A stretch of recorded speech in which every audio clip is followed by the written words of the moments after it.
Well, Deb Murphy filed this report for Sierra Wave Media. Great Basin Unified Air Pollution Control District's Board of Directors took about an hour last Wednesday morning to approve a revised state implementation plan, that's an SIP, to bring the Owens Lake into compliance with PM10 regulations while saving water and providing habitat values on the massive project. The 557 pages of documentation was the product of a cooperative effort between the Los Angeles Department of Water and Power and Great Basin following nearly 30 years of litigation and a lot of bloodletting. The SIP clearly defines the area of LADWP's responsibility, provides alternatives to shallow flooding, and allows for a narrow time frame on the shallow flooding tracks.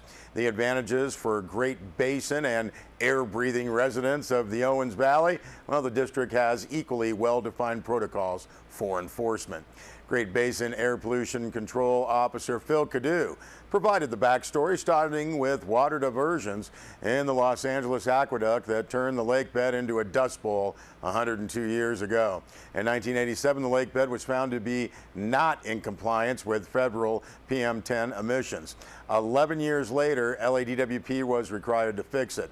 By 2006, Great Basin had identified a total of 45 square miles requiring mitigation. An additional 3.6 miles was earmarked in 2011, igniting a lawsuit bonfire. Now, a stipulated judgment settled the matter, confirming the 48.6 square mile area of responsibility, limiting any additional control area to 4.8 square miles, and opening the door for LADWP to save water used on the control areas. Richard Harrisick, LADWP's Director of Water Operations, opened the public comment period with a statement of the city's, quote, commitment to meet its responsibilities, end quote. That commitment, Harrisick indicated, cost LADWP $1.3 billion. I'm super excited, he said, noting the project has provided habitat, saved water, and controlled the dust.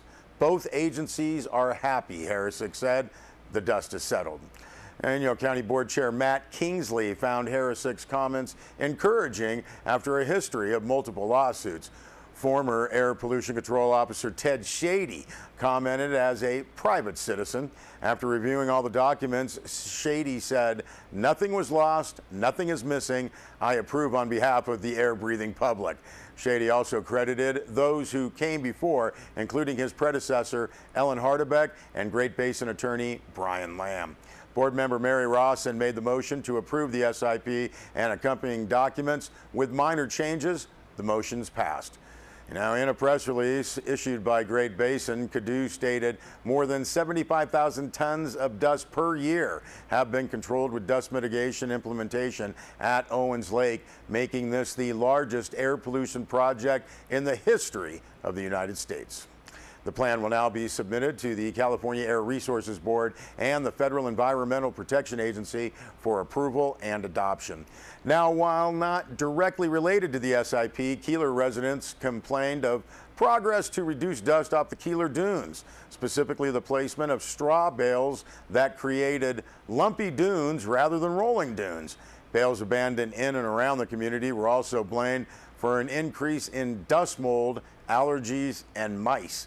The revegetation of the dunes has had a 30 to 70% survival rate, but the consensus was the long-term project has fallen short of its goals.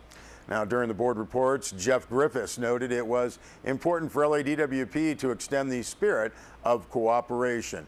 Griffiths said, "We approved the SIP because it was the right thing to do. There are a lot of right things to do. LADWP leases, mitigation projects, irrigation for ranchers in the Owens Valley and Long Valley," end quote. Mono County Supervisor and Great Basin Board member Fred Stump agreed that irrigation for pasture land in Long Valley was an issue for his constituents as well. 50 years of irrigation has provided valuable habitat for sage grouse, a species that barely escaped listing as an endangered species following a cooperative plan to protect that habitat.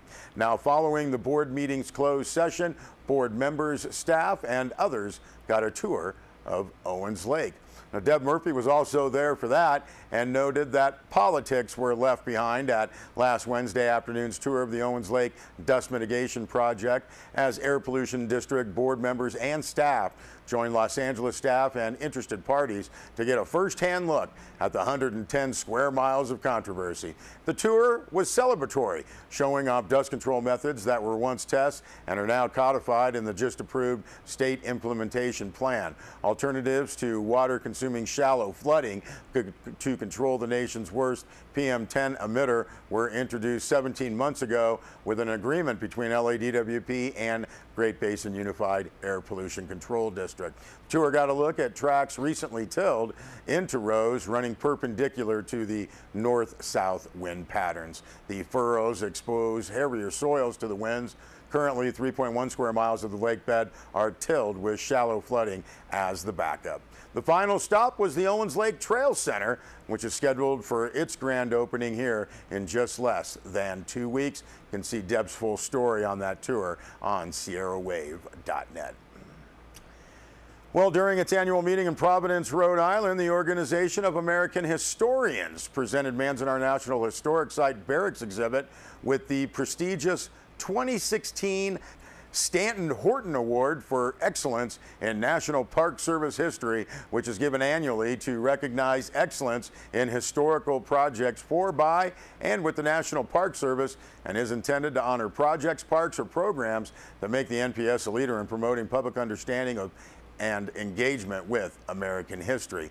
Now, the Manzanar National Historic Site Barracks exhibit exemplifies the principles of scholarly excellence and civic engagement that the Stanton Horton Award was established to honor, notes a press release. The exhibit, installed in April of 2015 with two 20 by 100 barracks reconstructed on the site where Japanese Americans were incarcerated during World War II, was many years in the making and involved the participation of practically the entire staff of Manzanar National Historic Site, additional NPS personnel from the Denver Service Center and the Pacific West Regional Office, as well as 3 outside contracting firms based in Southern California, Virginia, and Maryland.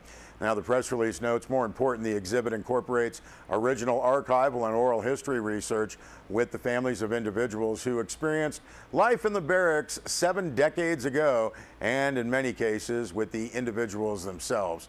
These families not only contributed valuable historical materials, but also helped shape the way those materials would be interpreted to the public throughout the planning process. Now, the high level of community engagement has only grown since the exhibits were installed, as the park has reached out to youth from inner city Los Angeles as well as the Owens Valley. Press release notes the award committee especially commends the exhibit's nuanced exploration of how internees grappled with the loyalty questionnaire that they were compelled to answer, in the process raising the larger question of what loyalty means in a multicultural democracy and who has the right to define it and question others about it. More information on this award, you can visit the website oah.org. Well, a tragic accident Sunday on US 395. A 68-year-old Reno man who is yet to be identified by the California Highway Patrol died after a collision at Pine Creek Road. Now, according to the CHP, the Reno man was driving a 2012 Harley-Davidson motorcycle southbound on 395 when a 43-year-old Bishop woman traveling westbound on Pine Creek Road, the press release states, for unknown reasons failed to observe the motorcyclist and traveled through the intersection. Subsequently, the press release says a broadside traffic collision occurred. The motorcyclist was ejected from his vehicle and sustained fatal injuries, and that collision is still under investigation by the CHP. We'll be back with more news.